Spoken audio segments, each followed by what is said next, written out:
मुलायम सिंह यादव ने अपने संस्मरणों में लिखा है कि मैनपुरी, इटावा और आसपास के क्षेत्रों में नहर रेट के विरोध में आंदोलन जोरों से चल रहा था। डॉक्टर लोहिया इस आंदोलन का नेतृत्व कर रहे थे। लोग गिरफ्तार किए जाने लगे। मैं भी गिरफ्तारी के लिए आगे बढ़ा। उस समय कुछ बुजुर्ग लोगों ने मेरी उम्र कम देखकर मुझे समझाने का प्रयास किया। अंत में हारकर पुलिस ने मुझे गिरफ्तार किया और जेल भेज दिया। इस बीच लोहिया जी के दर्शन भी हुए। उनके व्यक्तित्व एवं सरल व्यवहार से मैं बहुत प्रभावित हुआ। तब से मैंने लोहिया जी को अपना आदर्श मान लिया। इसके बाद से मुलायम सिंह समाजवादी विचारधारा के लिए प्रतिबद्ध हो गए। डॉक्टर लोहिया ने चर्चा के दौरान इटावा रेलवे स्टेशन पर कहा था कि आज देश को मुलायम जैसे जुझारू, संकल्प के धनी और कर्मठ नेताओं की आवश्यकता है। उन्होंने भी अपने आदर्श के कथन को सच सिद्ध कर दिखाया। नेताजी 1967 में जसवंत नगर से विधानसभा का चुनाव लड़े तथा लाखन सिंह यादव जैसे सूरमा को हराया। 1967 में ही उत्तर प्रदेश में पहली गैर कांग्रेसी सरकार बनी। इसी बीच बकेवर में पुलिस ने एक दलित और उसकी मां को निर्वस्त्र कर लॉकअप में रखा और उनका उत्पीड़न किया।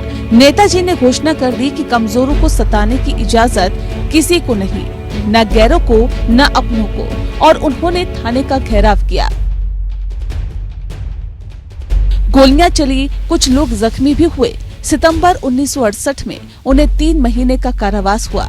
लोहिया के सिद्धांत के बाद चौधरी चरण सिंह ने मुलायम सिंह यादव को अपना राजनीतिक वारिस बना लिया।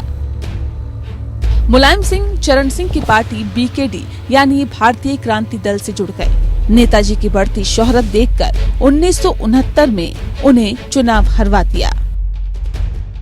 इसे मुलायम सिंह ने चुनौती के रूप में लिया और 1973 आते आते पूरे प्रदेश को नाप लिया। 1974 में बीकेडी का भारतीय लोकदल में विलय हो गया और मुलायम सिंह लोकदल के टिकट पर विधानसभा चुनाव लड़े और 37,000 वोटों से जीते। इंदिरा सरकार से समाजवादियों का शुरू से ही 36 का आंकड़ा रहा। तो आपातकाल के दौरान भट्टा गांव से एक पंचायत को संबोधित करते वक्त उन्हें गिरफ्तार कर लिया गया। मुलायम सिंह इटावा जेल में 19 महीने रहे। इस दौरान उन्होंने डॉक्टर लोहिया को गहराई से पढ़ा और उनके आदर्शों को जमीन पर उतारने पर चिंतन किया। 1977 में वे सहकारिता और पशुपालन मंत्री बने। सहकारिता को व्यापक आधार उन्हीं के कार्यकाल में मिला। किसानों को उन्होंने सीधे सीधे सहकारिता से जोड़कर उनकी व विभाग की भी स्थिति मजबूत की। 1980 में उन्हें लोकदल का प्रदेश अध्यक्ष बनाया गया। 1982 में करहल ब्लॉक के महीखेड़ा गांव में उन पर जानलेवा हमला भी हुआ। 1982 में वे विधान परिषद के सदस्य, फिर नेता विरोधी दल विधान परिषद बने। 1985 में लोकदल को 85 सीटें मिली। मुलायम सिंह 63,000 वोटों से जीते। उन्हें विधानसभा में नेता प्रतिपक्ष चुना गया। सदन में उनकी तकरीरों, दलीलों और जमीन पर उनकी मेहनत का सभी लोहा मानने लगे। 1985 में उन्होंने क्रांति रथ निकाला। इसके प्रथम चरण की समाप्ति पर लखनऊ में एक बड़ी रैली की, जिसमें रामकृष्ण हेगड़े, नंबूदरीपाद, हेमवती नंदन बहुगुणा, चंद्रशेखर व राजेश्वर राव जैसे राष्ट्रीय नेता आए। सही मायने में जन मोर्चा व जनता दल की नींव इसी रैली में पड़ी। 1987 में चौधरी चरण सिंह के निधन के बाद उनके पुत्र चौधरी अजित सिंह से मतभेद शुरू हो गए। तब मुलायम ने अपने हिस्से का भारतीय लोकदल वीपी सिंह के जनता दल में विलय कर दिया।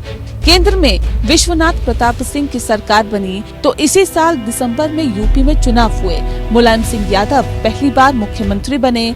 मंडल कमीशन की सिफारिशों को लागू किए जाने की वजह से बीजेपी ने राम मंदिर आंदोलन तेज कर दिया। मुलायम सिंह यादव पर 5 बार पार्टी बदलने का आरोप लगता रहा, लेकिन ये सभी समाजवादी विचारधारा वाली पार्टियां ही रही, जिसमें मतभेद और मनभेद बढ़ने से मुलायम सिंह ने अपना नया रास्ता चुना।